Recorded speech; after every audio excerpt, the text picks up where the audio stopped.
Fala, meus amados em Cristo Jesus. Nesse assunto de hoje eu quero explanar algo que faz tempo em que eu estudo, mas é uma visão coerente para que os irmãos compreendam.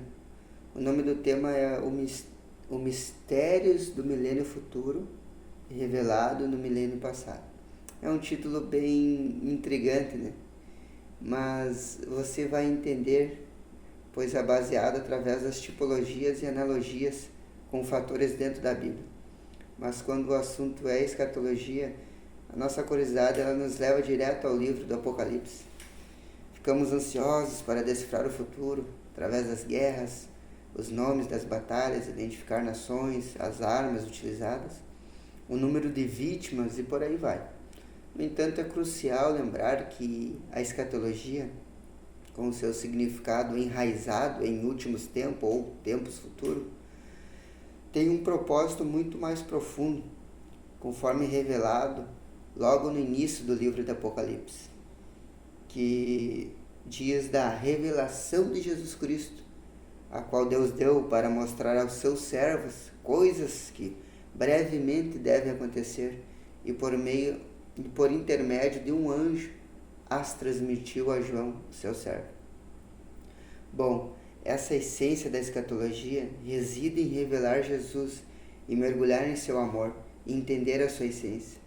Sem essa compreensão, a escatologia ela se torna um exercício vazio, uma busca por informações teóricas para capturar a atenção e desviando-nos do verdadeiro propósito que é conhecer Jesus. Esse é apenas um primeiro parecer, que é o principal, que é Jesus. Embora o Apocalipse seja frequentemente o foco quando se fala em profecias futuras, não podemos esquecer que as Escrituras Sagradas inteiras também nos guiam pelos últimos dias do fim.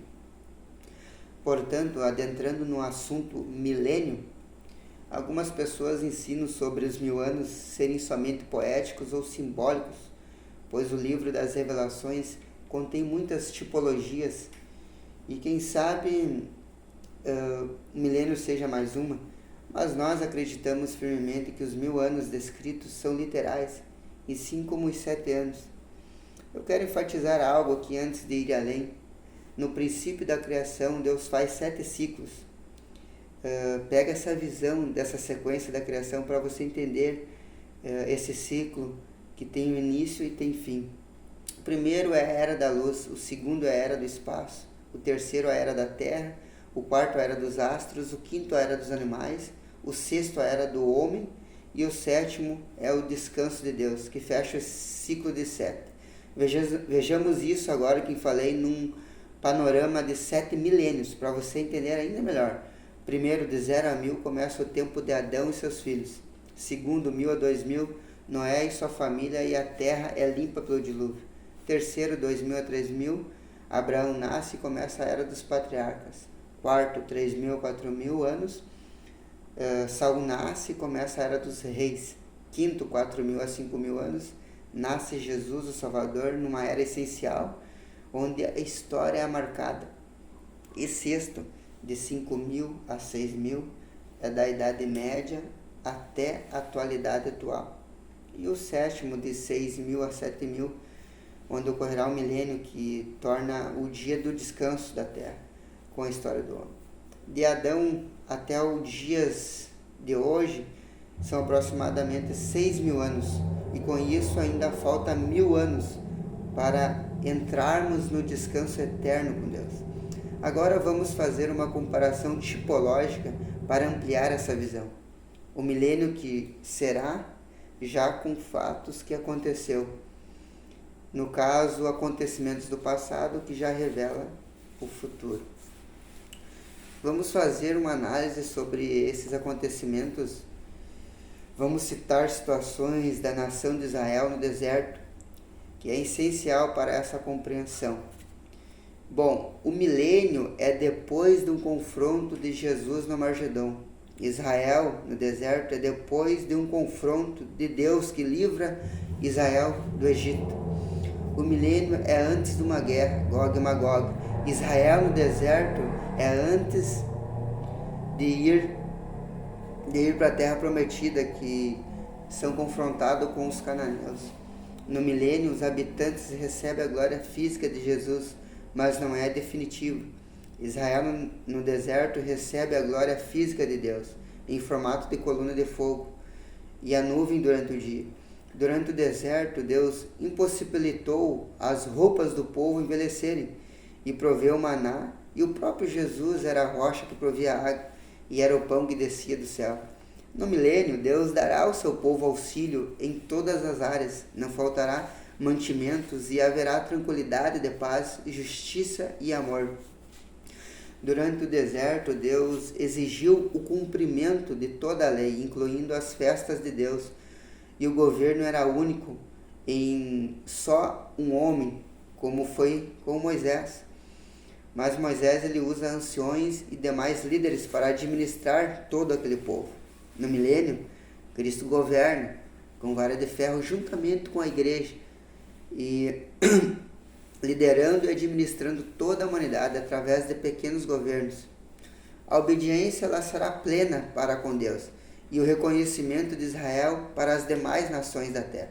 Todas elas terão que subir a Jerusalém para ofertar e participar das festas do tabernáculo, mas agora de uma forma mais perfeita, com a presença de outras nações, né, que a reconhecerão, né, como a nação universal.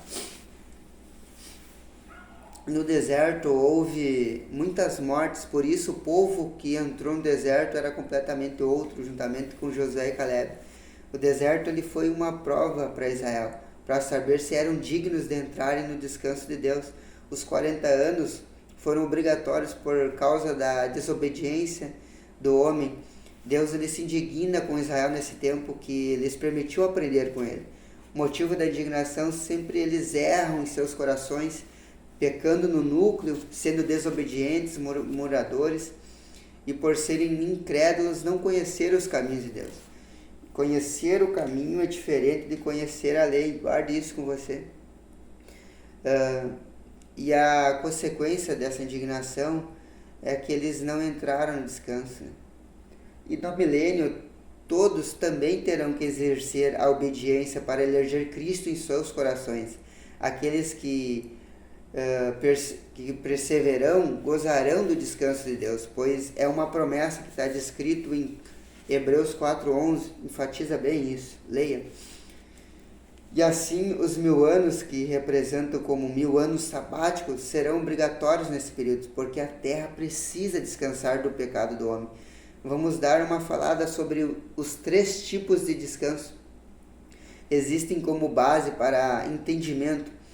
O primeiro descanso literal é o descanso dado ao povo de Israel, dentre eles Josué e Caleb, que sai do Egito e entra em sua terra prometida. Segundo, o descanso espiritual, que é o descanso dado à igreja, onde os gentios reconhecem a Cristo como Senhor e Salvador de suas almas, saem do pecado e entram no reino prometido.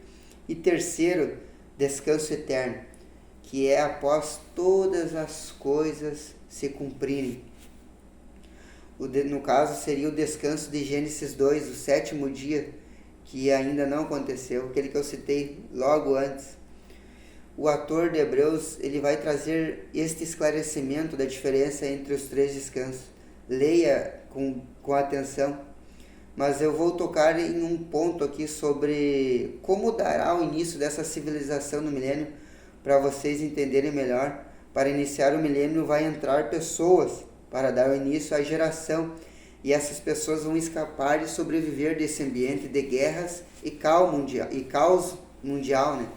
E dentre essas pessoas estará mulheres e crianças que vão se multiplicar. No livro de Isaías 4:1 você entende a lógica desse versículo.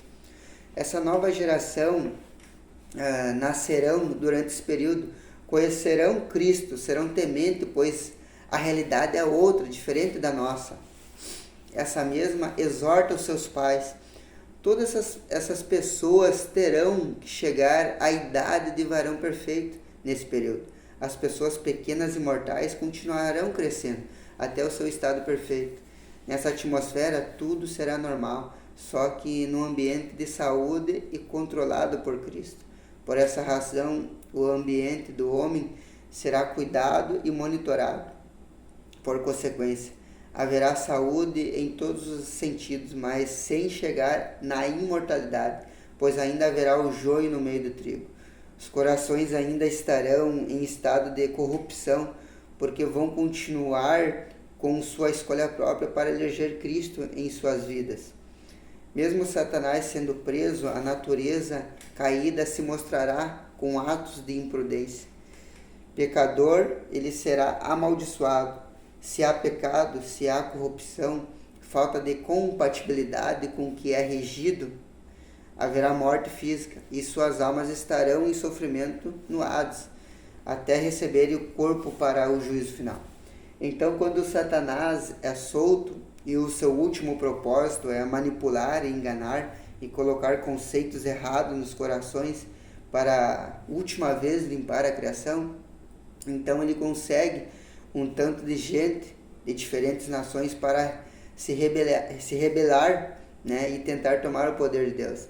Mas eles serão derrotados e Satanás receberá o seu castigo eterno em ser lançado no lago de fogo, onde já estão o falso profeta e o anticristo na ocasião do Armagedon, como está escrito em Apocalipse 20, versículo 7.